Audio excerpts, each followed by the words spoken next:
Hello，大家好，我係 Leo 啊。喺香港呢個咁急速發展嘅城市入邊咧，好多人對生活咧都非常之有要求。而對於住嗰方面咧，生活質素咧絕對係一個好大嘅議題嚟嘅。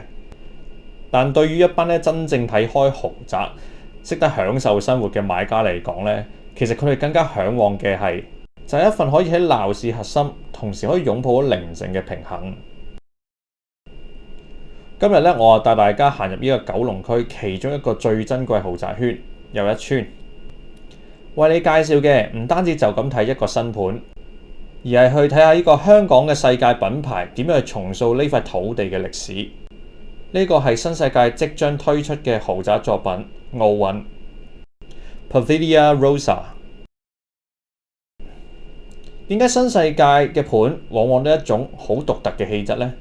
如果大家去過尖沙咀嘅 Rosewood 啦，即係瑰麗酒店，就會明白佢哋對呢個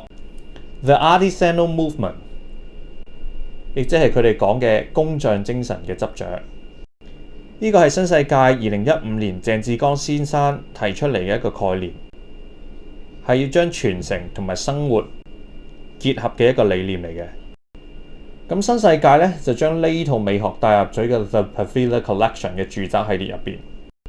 由北角嘅柏衛山去到大圍嘅柏傲莊，佢哋每一處嘅設計咧都係講求環境嘅融合。而奧韻將會係呢個系列裏邊最新嘅成員嚟㗎啦。題外話啦，新世界嘅 Rosewood 酒店咧就喺上一個年度，即係2025年，榮膺咗全球頭50最佳酒店之一，而且唔係咁簡單，係喺呢個界別入邊攞到全世界第一嘅席位。咁講到呢個九龍區最頂尖嘅豪宅圈呢，就會數到呢5個擁有傳統豪宅血統嘅地方，分別係呢個京士柏山啦、加多利山啦、何文田山、九龍塘嘅屋地，仲我哋今日身處嘅又一村。呢幾個地方咧都有佢獨特嘅魅力咧同埋歷史嘅。而今日想講解呢個奧韻嘅新盤，最值得同佢相提並論嘅呢，就係而家加多利山上面嘅聖 George Mansion。咁聖 George Mansion 呢，我哋留翻下次先講。而呢兩個盤，我認為最有異曲同工之妙嘅位置呢，就係佢個土地係非常之罕有，唔係你有錢你係可以買得到。雖然地段唔同，但係呢兩個盤追求嘅目標都係一致嘅，就係想喺呢個繁華嘅鬧市入面建築一個平靜嘅綠洲。呢類型物業咧就唔係賣俾追求大眾化嘅人，而係賣俾嗰一班識得欣賞地段稀缺性嘅收藏家。住喺呢度咧，你係追求一種隱世而且大氣嘅生活品質。地段同發展商都講過啦，講翻啲實際上大家最想知道嘅嘢啦。呢個項目隔離玫瑰街38號 The Primrose， 2024年年初，一個高層4房單位以4600萬成交咗，實用尺價高達32,600蚊尺，以年屆25年樓齡去守住3萬幾蚊尺呢個身價，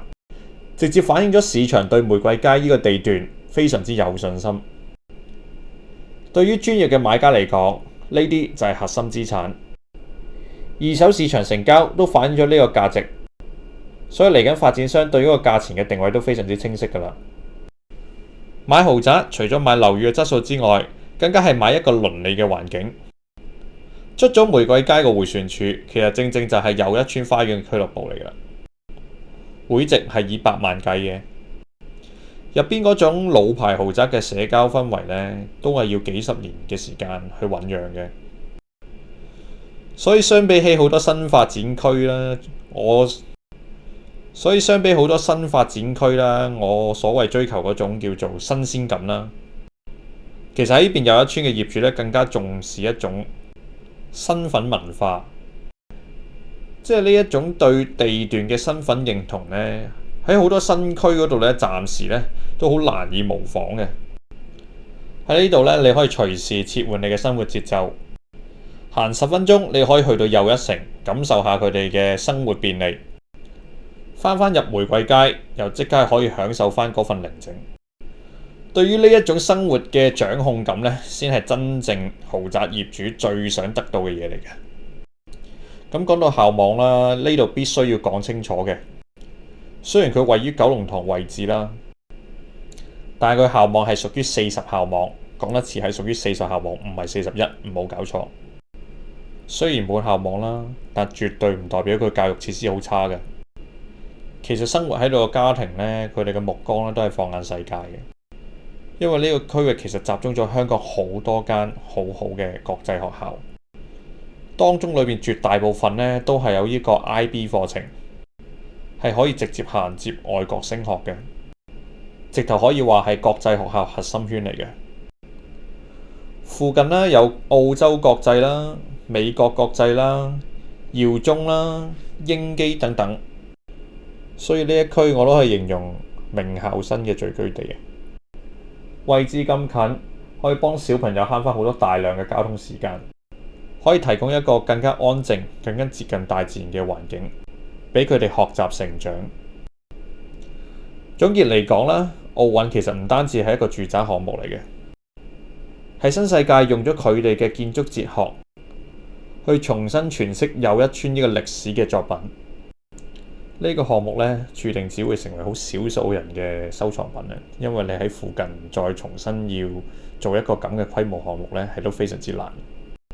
係絕對值得參觀嘅藝術品。如果想獲得最新嘅一手消息，或者更加詳盡嘅成交細節分析呢，歡迎隨時 WhatsApp 或者電話打俾我。多謝大家睇晒呢條片先，我以後會繼續拍攝一啲更加值得大家去分享或者係了解嘅樓盤。如果覺得我今次嘅講解非常之好嘅話，希望你可以讚好，同埋分享俾你覺得有需要嘅朋友仔。我哋下條片再見，拜拜。